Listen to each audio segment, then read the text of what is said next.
Alright, so good afternoon, everybody. This is the first part of a multi part series that I'm going to do to help describe a lot of ease left, double pluses, more system mechanics, and as well as other mechanics and character nuances, especially for those who are getting into the game from, various sources. The game has started popping up a whole lot more on YouTube and on Twitter. Diaphone just started promoting the game as well as the other people and players who've been promoting the game for multiple years at a time.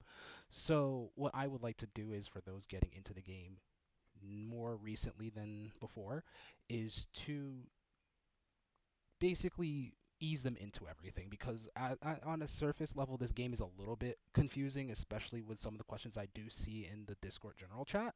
So this is Ease Class Episode 1. We're going to be going over the system mechanics, at least to help, like I said, ease people in, as well as describe a few more nuanced like intricacies to the system mechanics and how to better use them to improve your overall game plan.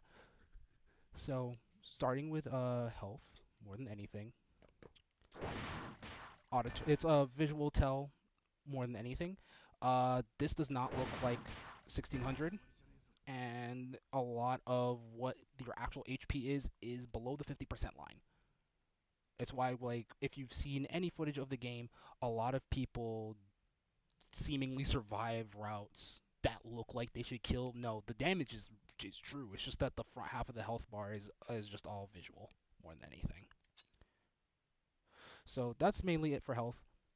Besides, when in terms of like a true damage instance, there is recoverable health, and chip damage health, both of which are the same. You will recover any and all chip damage unless you're fighting Tina, but that is for later. There is also other ways of triggering recoverable health, such as parrying an opponent. I believe either yep, tactical DP, bursts kind of have a weird visual bug to it. I'm assuming that might get fixed in the future, but mostly those parries do true damage, but I don't believe parries can kill. So that's mostly it for HP. As you could tell, like visually, everybody else has varying amounts of health. As of right now, Serena has the lowest amount of HP in the game, while Alcott has the most at 10.7, with Yagabi slightly behind him at 10.5, and mine and Tina both having 10k.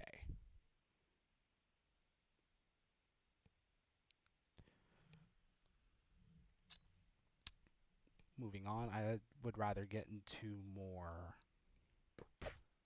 other habits, specifically in terms of the guard bar. This is the big thing that kind of filters people in terms of dealing with offense in this game, mainly because it might feel at first that offense just lasts forever, and the game actively does punish you for blocking too long. The yellow gauge underneath the health bar will decrease for however long your opponent is going to keep hitting you. There is a bit of cooldown, more so scaling, and certain moves have fixed amounts unless your opponent spends the meter for the fatal or you're fighting Alcott, who, whilst having a fixed amount of guard damage, he just does more guard damage than everybody else in the game by default, as long as he has the axe. When your guard bar is completely destroyed,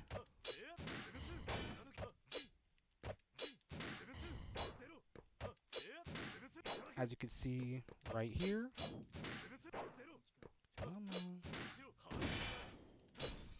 there, you enter a guard crush state, which lasts roughly 2 seconds, 2.5 seconds. And during this guard crush state, you take added damage for your next starter, and I believe through the rest of the combo.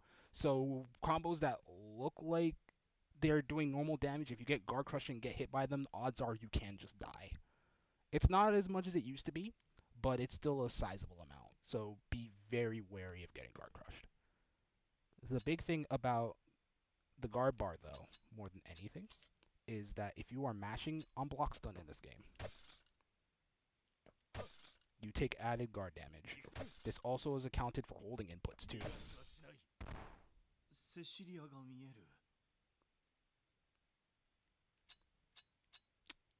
Regular guard damage heals over time in about 3 seconds, and always at a fixed rate. Other things that decrease your guard bar, backdashing, and this is something else people have a bit of an issue with, because when you backdash and use up all your guard bar, you can no longer backdash. It's the same thing for air backdashes as well.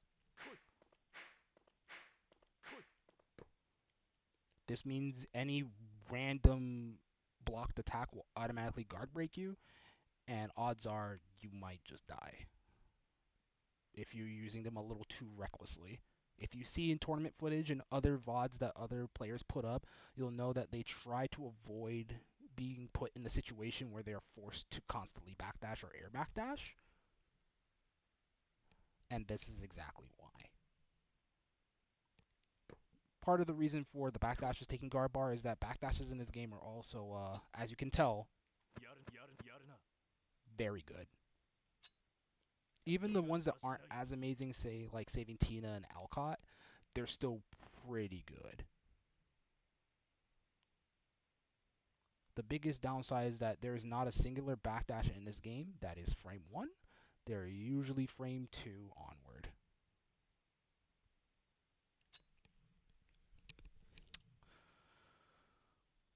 So for more offensive aspects in terms of the system, the game follows more typical anime strings, you know, A, B, C, D. For most characters, at least.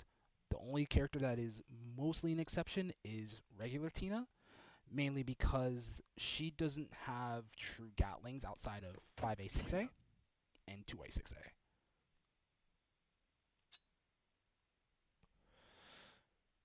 These chains can go into their command normals if that chain is allowed.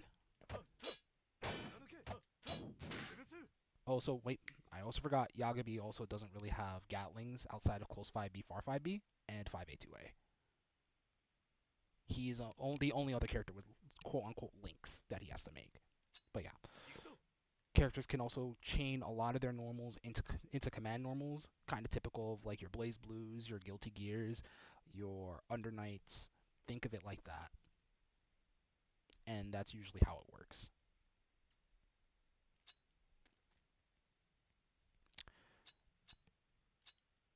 I'll get more into like the nitty-gritty aspects of offense in a later video. I just wanted to get that out of the way when you're starting to press your buttons and you're getting used to the flow of the game itself. But I just wanted to keep that in mind for now. Your action gauge.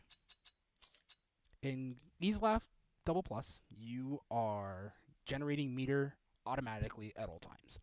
The only times you're obviously not generating meter is when you're in meter cooldown. You generate more meter by running forward.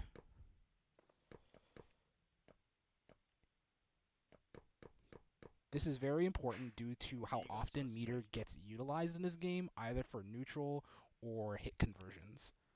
A lot of it is definitely neutral because a lot of the fatal shifted neutral options are very strong.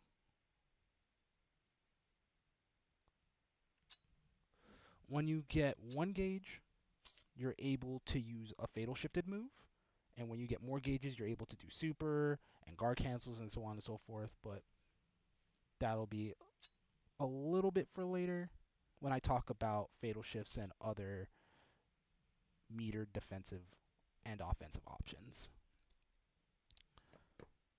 Your meterless defensive options, however, range from character to character, but your universal system mechanic is parry. You have an air parry and a ground parry.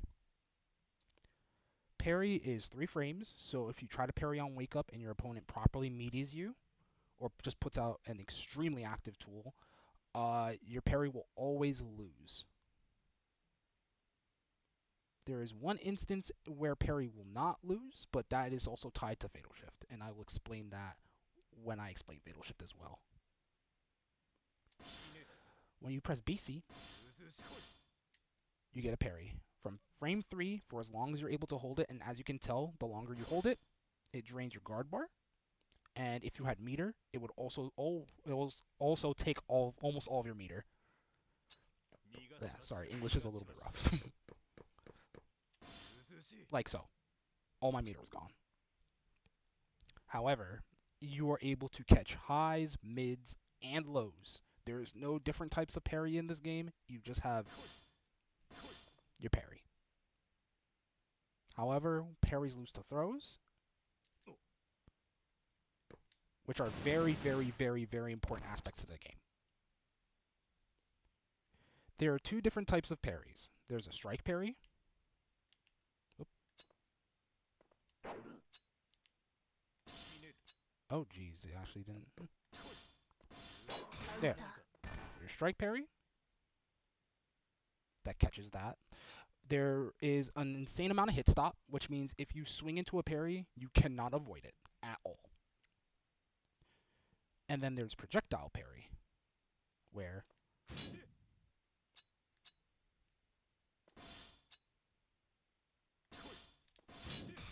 there is no hit stop, thus meaning your opponent is now wide open. You really don't want to deal with a non-fatal projectile parry, mainly because you are completely left open, and if the parry blast does not hit your opponent, you are stuck in a counter hit state, and you will get punished a lot harder because you're also airborne. Air parry functions very similarly to ground parry, where it is also still frame 3. It halts your air momentum, which is also pretty important.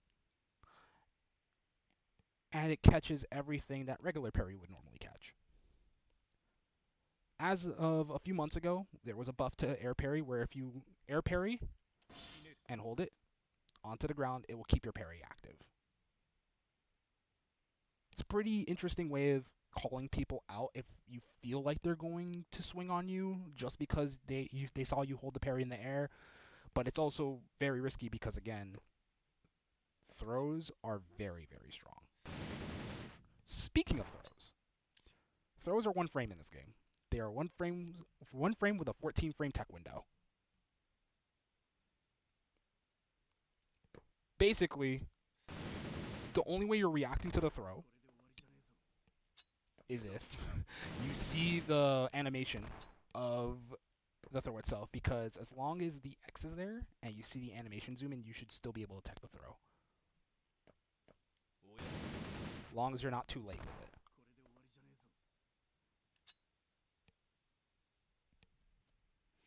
There are also air throws. They're also one frame. And so on and so forth. Burst. You only get one burst around. You can only burst on hit in this game. Like so. Bursts are usually safe on activation. There is a very, very, very, very small chance where it's not, but that is very rare.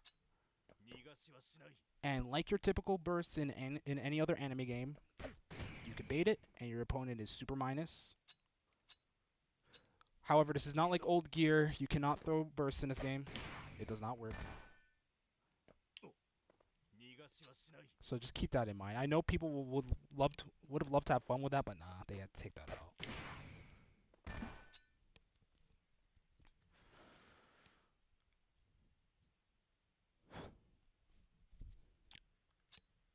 Those are your meterless defensive options. When you have 2 bars on defense, you are allowed to block cancel.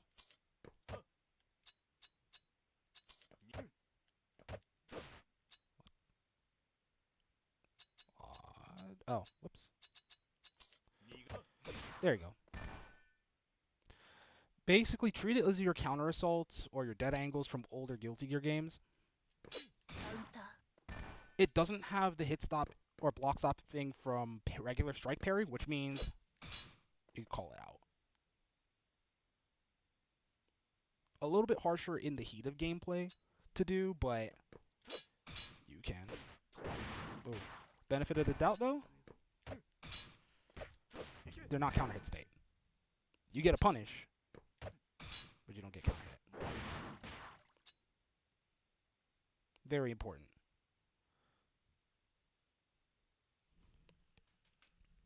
Keep dropping frames like that.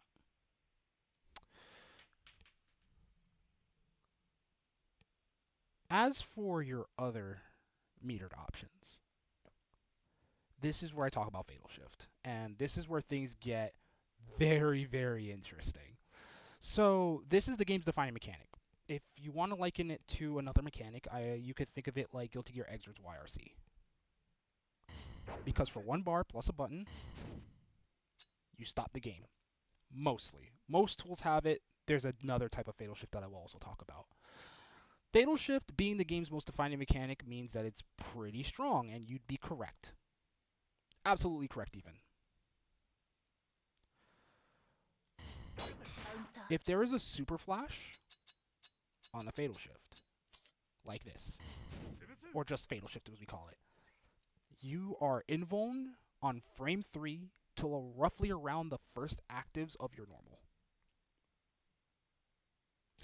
And this doesn't go just for slower normals, no. It goes for all of them that have a super flash. They are all invuln. So you can think of these as makeshift DPs. The thing about them is, again, it's not frame 1 invuln unless it is tied to a reversal move that is already frame 1 invuln. It just adds a little bit more invuln, as well as a few other things to it, but that's more dependent on the character.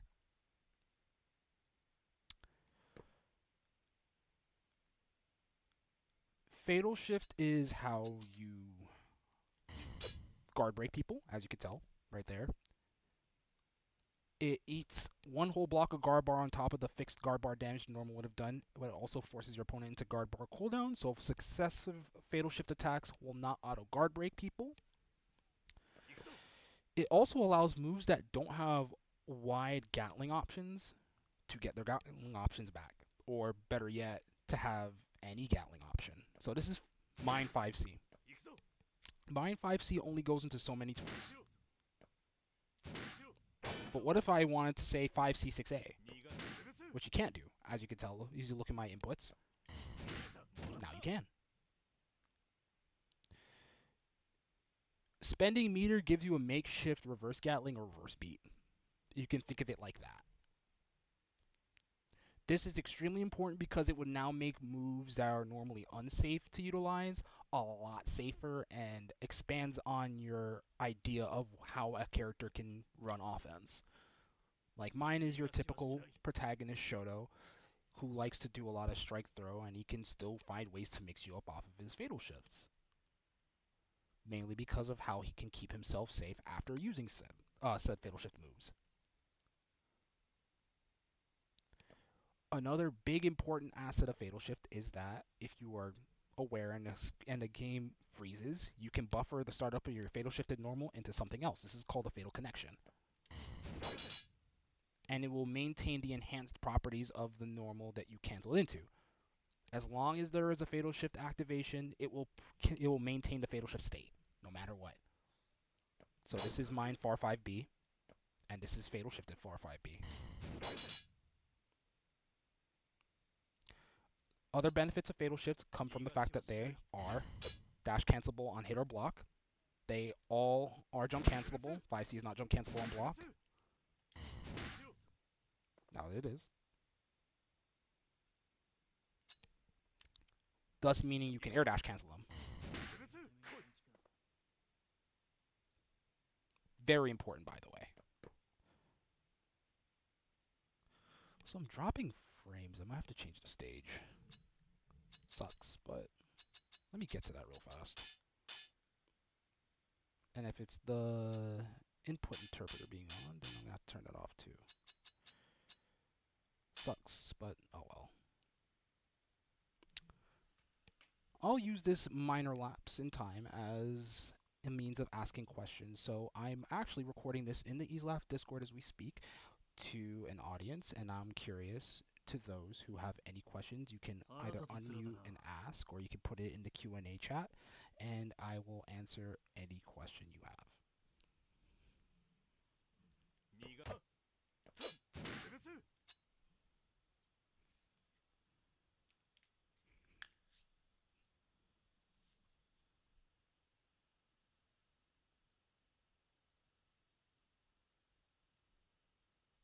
If there are no questions, I will move on with the topic until I see them, and I will answer them in a moment.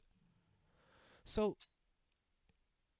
back to Fatal Shift, and specifically around Fatal Shift Air Dash. Fatal Shift is really, really important because you can Fatal Shift just about anything that isn't a jump. You see how I'm holding the F button? There. You can Fatal Shift your Air Dashes.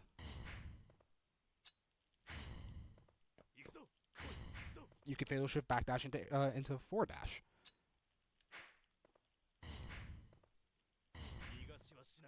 You should be able to. Oh yeah, you can only get one. You should be able to Fatal Shift your Air Dash into an Air Dash as well. But yeah. The most important thing about Fatal Shifting an Air Dash is that it removes restrictions of inputs. Normally, you cannot ID air throw in this game. It does not work. However, you can with Fatal Shift. So if you want to close the gap on somebody who wants to stick into the air, you can surprise them by just doing ID air throw.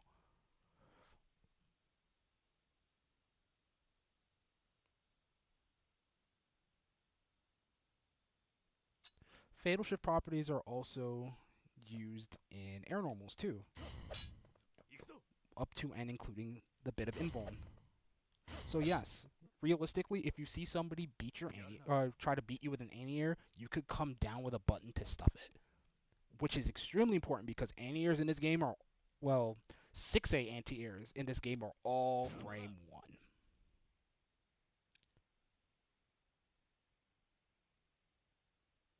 Particularly due to also how super strong jump-ins are, but we'll get to that when I talk about offense in another video. I alluded to the fact that there was another Fatal Shift. There is. It is what we call Quick Shift. Quick Shifted normals and specials all have no invuln. There is not a singular Quick Shifted move in this game that has invuln, probably unless it had invuln innately.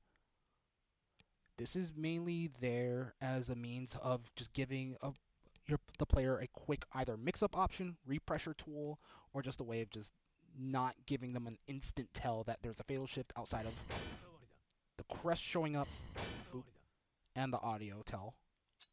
So you can kind of get the jump on somebody who's like just waiting for something else and then oops, they got fataled. But I'm talking about fatal really highly, but I bet you're wondering, it's just like, oh, so it's like enhanced normals, they do this, they do that. They are enhanced, but they also do something exceedingly important that makes this game do what it does best. Fatal Shifted normals across the board, specials alike, and even supers, force counter hit state. There is a fixed amount of scaling, so as a fatal starter, you will always do less damage, technically. And I don't mean just as a starter, I also mean in terms of scaling. As you could tell, close 5B is 40% scaling. Fatal close 5B does more damage, but it has less combo scaling. So as Fatal Shift starters, they're not the greatest. Where Fatal Shift really shines is in mid-combo extensions. This also gets into the combo timer, which I can actually talk about now and re-allude back to in the offense video, which will be the next episode. The combo timer in EaseLaugh is entirely based on your position on the screen. If your back is to the corner, you get less time. If you're mid-screen, you get slightly more time to mess with, but it's more similar to having this.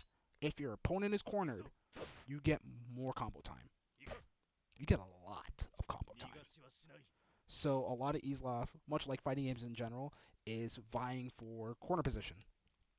Because at that point, any hit turns into what would be an optimized max damage route for your character.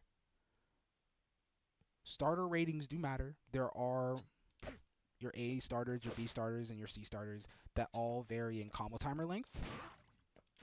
And counter hits also add to this modifier. So where does Fatal come into this? Fatal Shift gives you a full second of your combo timer back.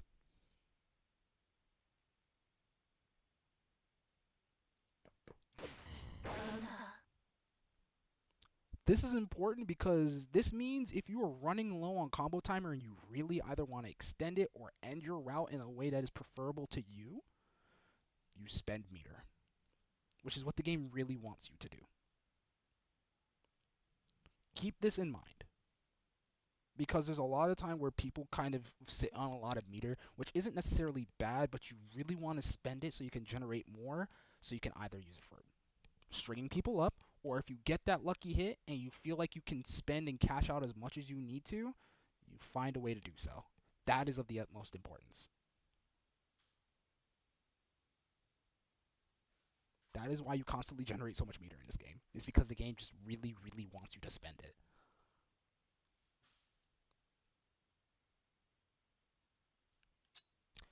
I think I talked about most of the defensive and quick shift.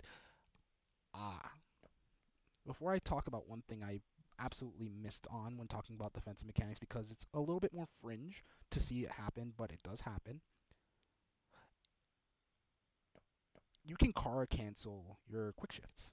This is more advanced tech, but it's something you might really need to know in terms of routing. For example, mine's quick shift special is Grand Viper or Drive. But your only real ways of comboing off of it are if you did this. You just get your air dash cancel because remember, it is a fatal shifted move. You get cancel options off of them. But what if you wanted to stay on the ground? There you go.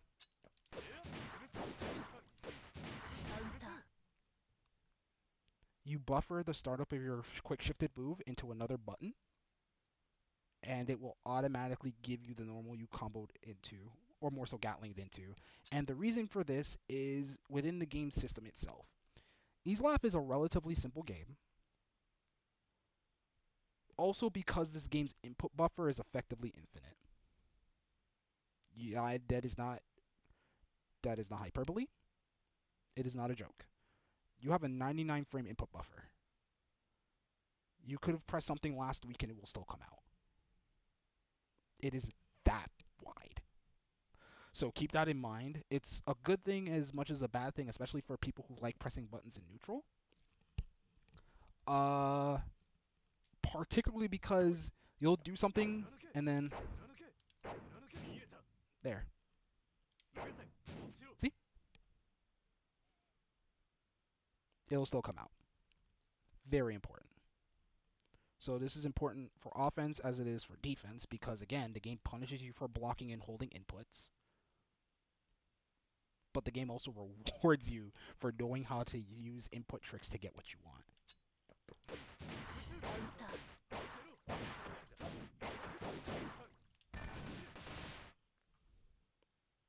Like so.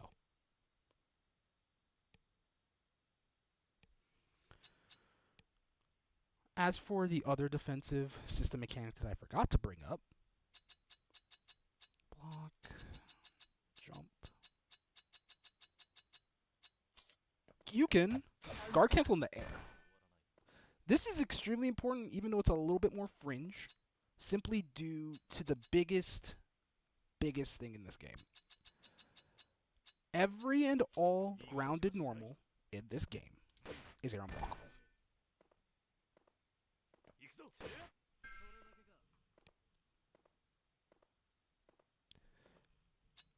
This is very scary, and it leads to situations where you can get strung up.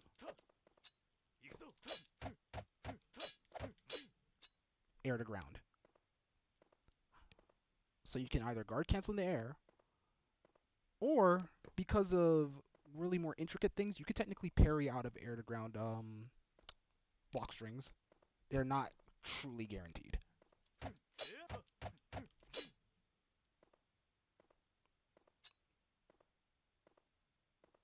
This is extremely important to know.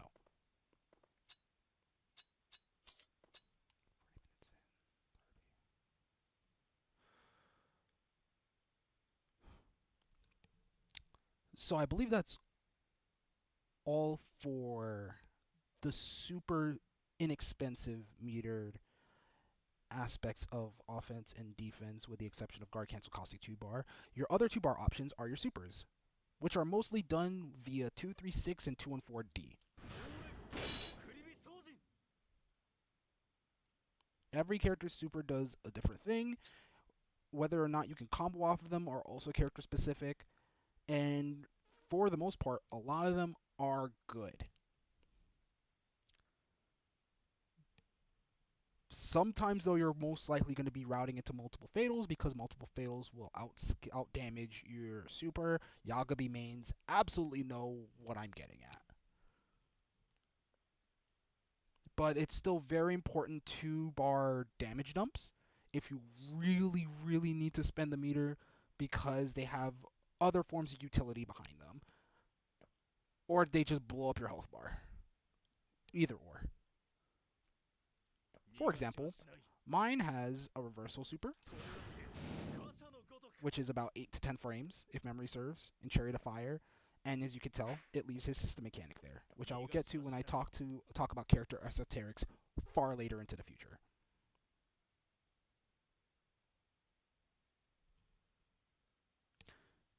Does Fatal Shift make your moves less minus? Not anymore. It does not.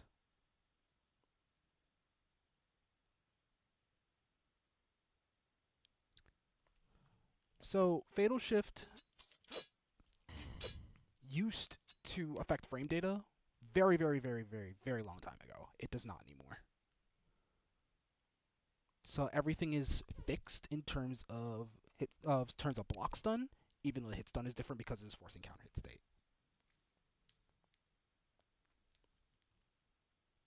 Also, for 3 bars, you can Fatal Shift your supers.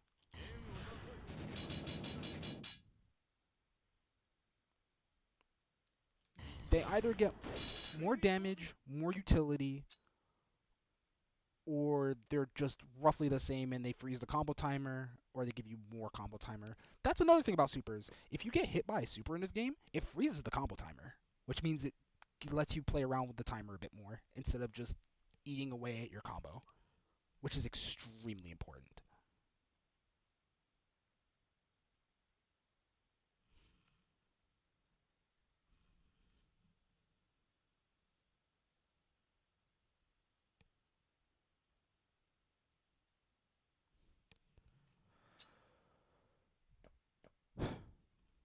Lastly is the interaction between Parry and Fatal Shift. As I brought up before, Parry is extremely potent. Parry has one weakness. Well, multiple weaknesses, but the main weakness in itself is this. If you get thrown out of your parry, you will take more damage.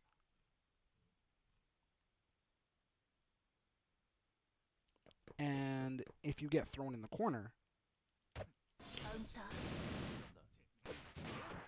characters get to route off of it. Unless you're like Yagami, but Yagami gets something just as important for throwing you, so it's okay. Or, if you're really feeling it,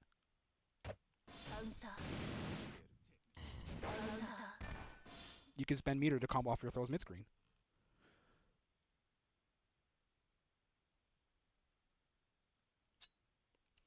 So, how does Parry interact with Fatal Shift, though? That. Regular Parry is soft knockdown, doesn't give you a lot of hit advantages, +4, which is fine because it means the defender gets to now encroach on their space, which is extremely important. But what if you wanted more? Right? 800 damage, 1200 damage, plus you are now +52. You get Oki off of this. Now I bet you're wondering, what if it's a projectile? Yeah, I don't care if it's a projectile.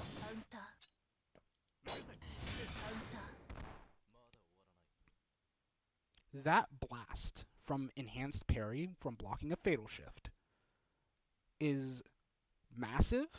The defender is completely invincible, and depending on character, they can string you up off of a successful parry, turning the offense into defense, back into offense.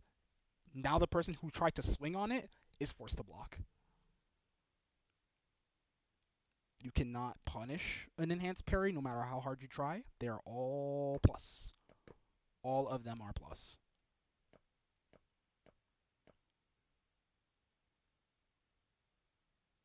It is very, very frightening to play around. So it makes defending against how strong Fatal Shift is very, very good. It kind of dissuades people from throwing around really obnoxiously strong Fatal Shifted neutral options, which kind of puts the game at a really interesting balance. It's really, really fun. Even though it's a bit rough at first, it's fun to play around. Because now you get this dichotomy.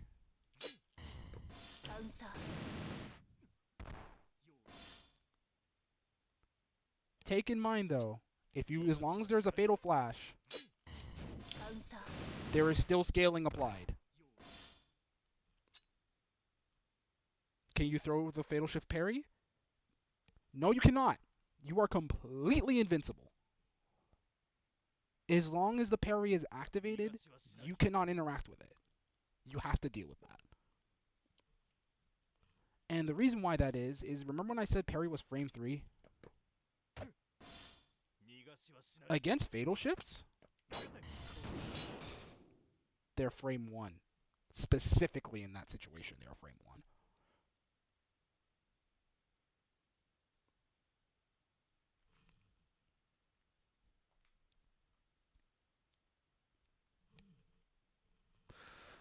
That said, I believe that is just about every system interaction that comes to mind.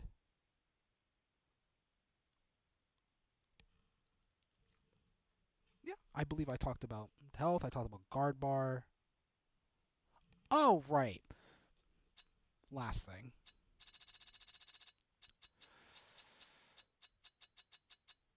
Block all, block cancel, backstep. And I also forgot the biggest thing. Right? You can guard cancel backdash in this game. It's varying in uses, but it's not a bad thing. You just have to be a lot more careful with how you use it. You obviously don't want to use it in the corner because you don't go anywhere. But if people are trying to do super safe strings and not extend outward, more often than not, you're going to be fine. Particularly due to how this game allows routing.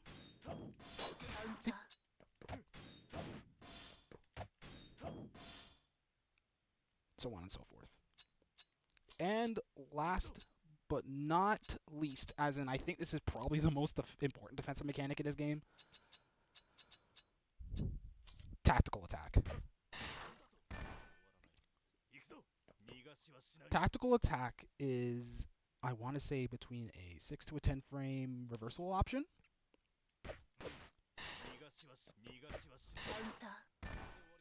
It is completely invuln from frame 1. It costs exactly 1 bar to use, and it's just down parry. This is what happens when you try to down parry in this game. You get that for 1 bar.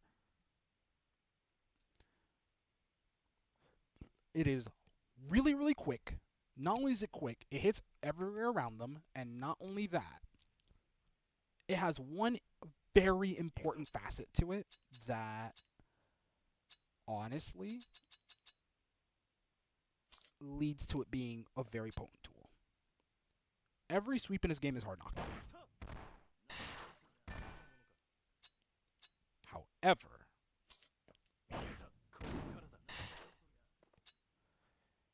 I don't think it's doing it immediately. Yeah, nope. Frame 1. So, there.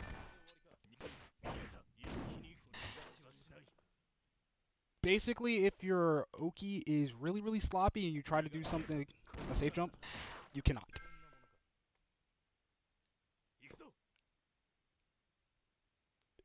Tactical attack beats really bad safe jumps and really sloppy offense.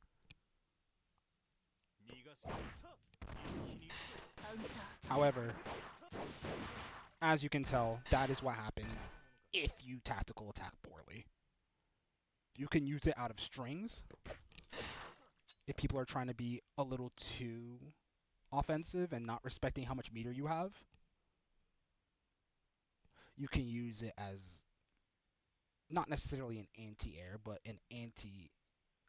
well, more so an anti-air to ground. If people are really trying it, but for all intents and purposes, if you're prepared to anti-air them anyway, you could just use 6A instead of spending the meter. But it is a tool for that.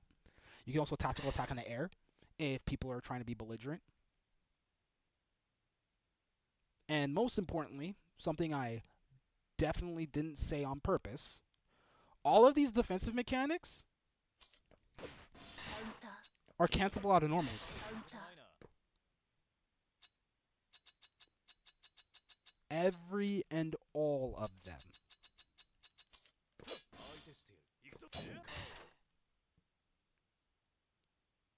Tactical attack is less important out of buttons, but the reason why parry out of button is so important is because of this. You can parry bursts.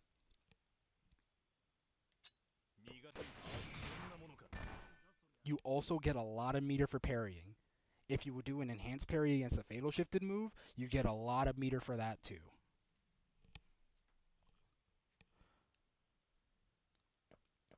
That said, I will now field any and all questions, and at that point, I believe we can call this a wrap for this episode.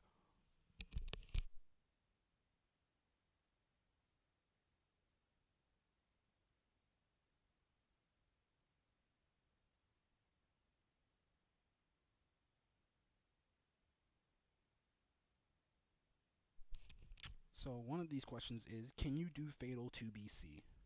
No, you cannot. I lied, you can. There's no point though. That's the thing. For all intents and purposes, you spent 2 bars on nothing. Oh, you can do that? What?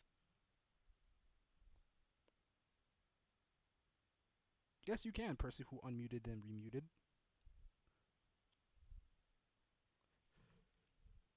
But yeah. Bro, I didn't even know that was a game, I'm gonna be honest.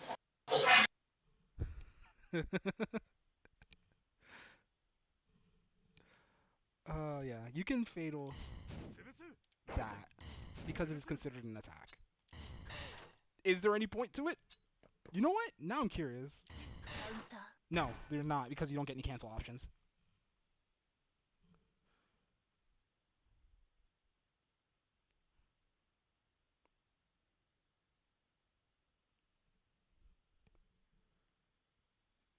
Honestly, it goes to show that a lot of us who've been playing for a long time, yeah. You get to win against fatal options you would lose.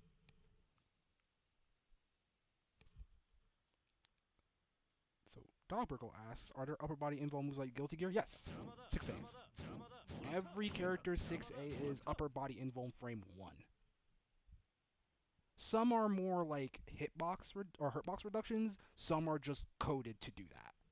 So it really does vary between character. You get to win against. Nope. Yeah, I guess there is a point. Actually, that's pretty interesting. Thank you, Blackjet, for saying that. It's like if you fatal and your opponent failed, then you would lose. Yeah, I get to talk about fatal interactions. So, again, fatal is invul. What happens if both players fatal?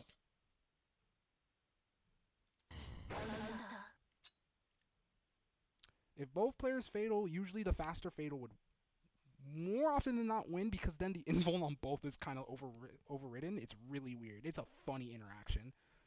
Unless it's a DP itself. But at that point, then the invul from the fatal gets carried over to your opponent trying to swing on you too. So at that point, it's either a neutral situation or the person who does the move with longer recovery just loses. So in this one instance, This would be great. Can you still? Oh, Chofin. Oh my goodness. You know what? I will humor this question from the Yogfather himself, who is in chat right now. This is a character esoteric that I was going to tackle far later, but it's good to just bring this up now, and I can refer to this before. Every character in this game has a backdash. Some are really, really good, and some are just solid. Yagabi has no backdash. He has a spot dodge.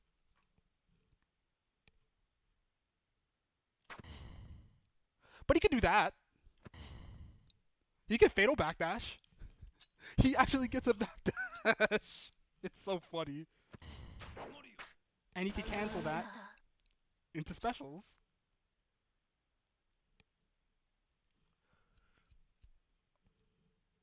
This character is evil.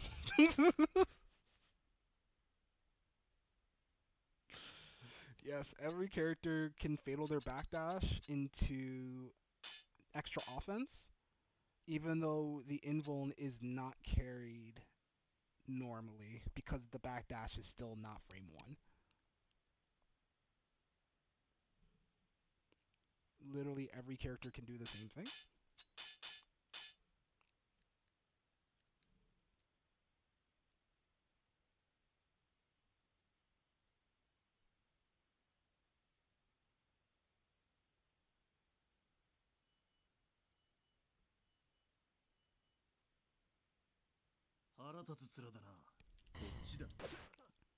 Although it's a bit more awkward to show on Cecil, mainly due to the fact that he is not normal.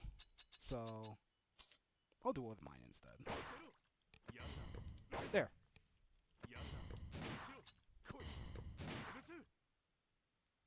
Every character can realistically do it. And because it's a Fatal Connect, it will enhance everything else.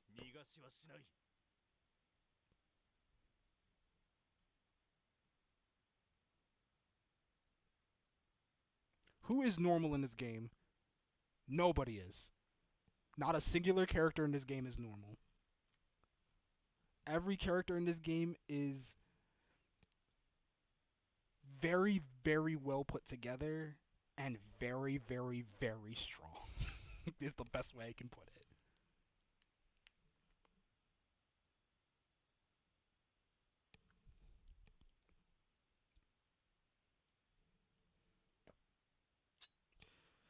I will field about 2 or 3 more questions, and then I will cap this episode. A little bit of a shaky start, but I mean, it's okay. I could talk about this game at length for hours. As long as people understand and learn from what I'm saying, then it's a positive for me.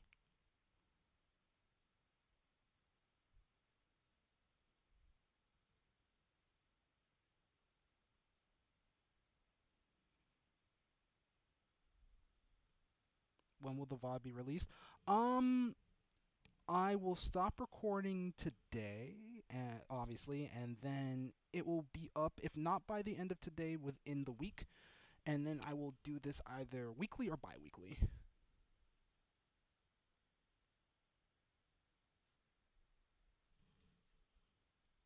Yeah, if any of the newer players has any questions, me as well as the other longer tenured players will not hesitate to answer.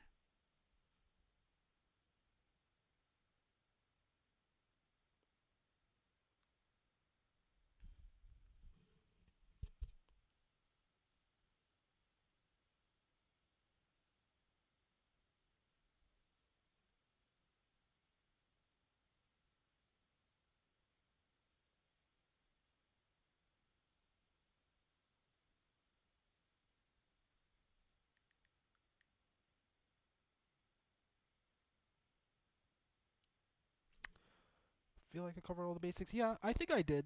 A little shaky, like I said, but I'm kind of glad that I covered it. Holy frame drop, Batman. You saw my game go from 60 to 13. And I know my computer isn't whack, so this is just really weird. But yeah,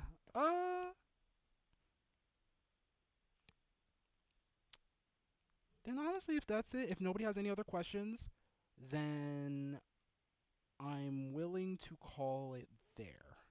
What is the plan for the next? Yep, that is an East laugh moment. Absolutely. What is the next plan for the video? I'm gonna go over offense more than defense because I talked about the system and I talked about utilization. Next, I'm gonna go over buttons.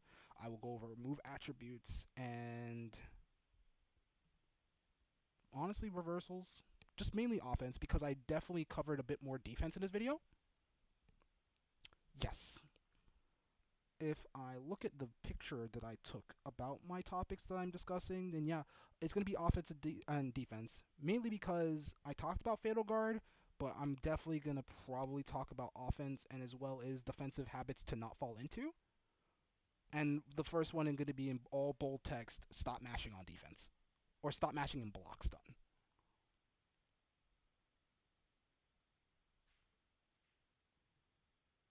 Any date planned for it already? Like I said, it's either going to be next week or the week after. I might space these out. It might not be on Sundays all the time. They might be on Saturdays because that's why I polled for to see if everybody was able to join or be available for that. I know some people in EU, sometimes also in South America, aren't going to be able to join because time zone differences are very annoying for everybody involved. So I understand that.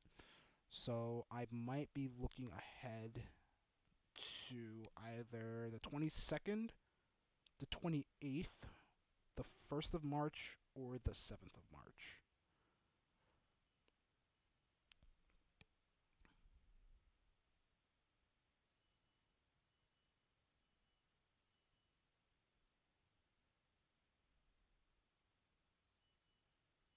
I'll pull for those dates closer to the end of the month. Or more so, probably within the middle of this week, and then I'll see what's up.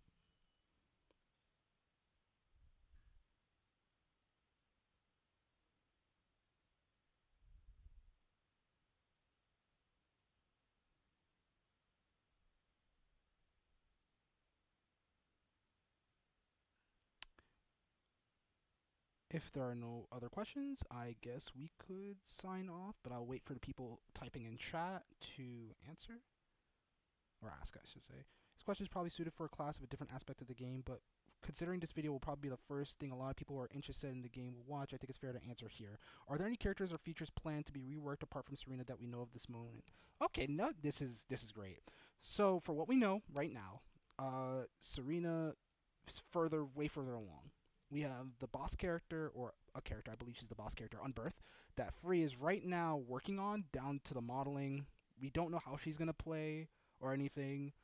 Every other character already got their premium rework. So what we see for the other characters not named Serena, they're basically done at this point. Any other character getting anything is just going to be either balancing or fine tuning of moves to feel if they are good enough within the current power level of the rest of the cast. If you want a shorter and albeit somewhat more concise um, video of what we discussed today, Havoc definitely made about a 7 to 8 minute, I think it's a bit longer, video of how to get into the game system wise. This was a bit more long winded than that, but that is also a very, very good place to start. Another good place to start while it's also still being in development is the Islap Mizumi wiki that is currently being curated by other members of the community as we speak. But other characters aside from Unbirth might be Caligula from Islaf 1, and then at that point, afterward, it's just going to be characters Free comes up with. I would love to see more Islaf 1 characters, but that is the fate of Dojin fighters. If you don't got the rights, you can't use them anymore. As for game features, we already got replay takeover, which honestly I was surprised that they got it in that quickly. The lobby system in NetPlay is definitely going to be cleaned up, and I know that Pikachu and Free are aware of because we bothered them a lot about it, and they're hard at work at it. So at that point, it's just waiting warmly for that. Um, Besides that, yeah, save states. Yeah, replay save states are the only thing we don't have at the moment, but we might get that in the future. Honestly, the game in itself has a lot of in-game training mode features that are kind of insane.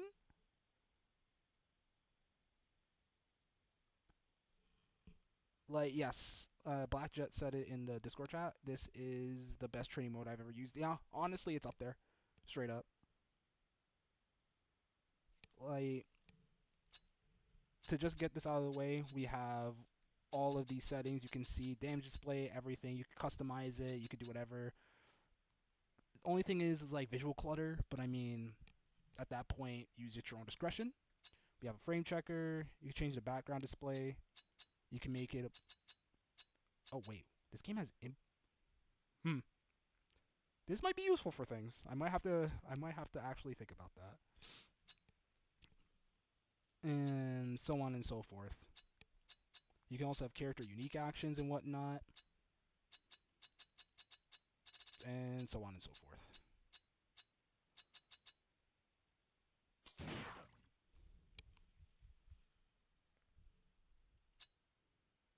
Oh yeah, we also might be getting an in-game color editor. There's also a color editing tutorial in the Discord. I'll be leaving links to Havoc's video. I'll be leaving links to the Discord, the Mizumi wiki, Freeze Twitter, and Pikachu's Twitter as well. Just if people want to follow up and continue on with the game itself, as well as the Patreon. This is like the biggest hurdle for everybody. The game is Patreon subscription only. But if you subscribe and then unsubscribe, you get the build for that week or month or so on and so forth. Otherwise, you could try out the demo. The demo is relatively up to date, so is always a good place to start. Any other questions, or are we all good today?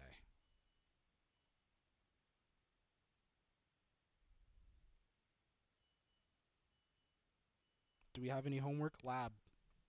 I'm so serious.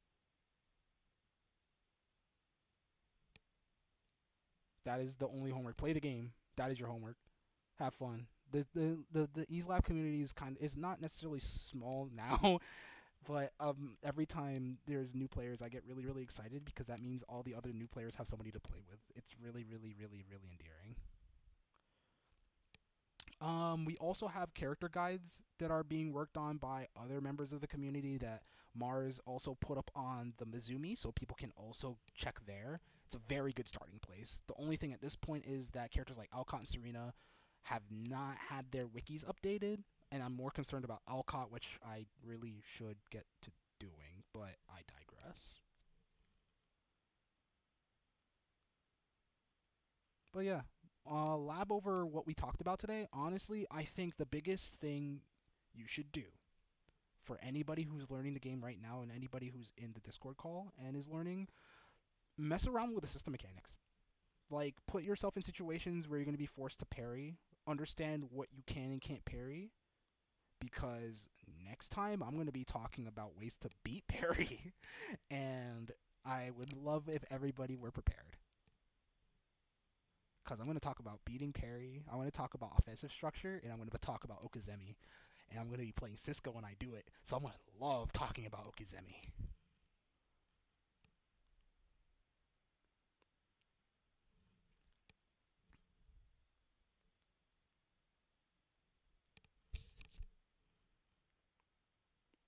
Mine in Cisco Oki is kind of simple to understand at layer 1 at least. It's everything past layer 1 that gets a little bit, yeah. But I believe we are done for today. Yeah, just short of an hour. And by short, I mean like 40 seconds. So, in that instance, I'll be sure to put this up very soon. And the custom thumbnail will be provided by Cho Goku Ozaru, who I commissioned on Twitter for it. Go give them a look see, commission them please. They're really cool. And on that note, have a wonderful weekend and keep playing Ease Laugh.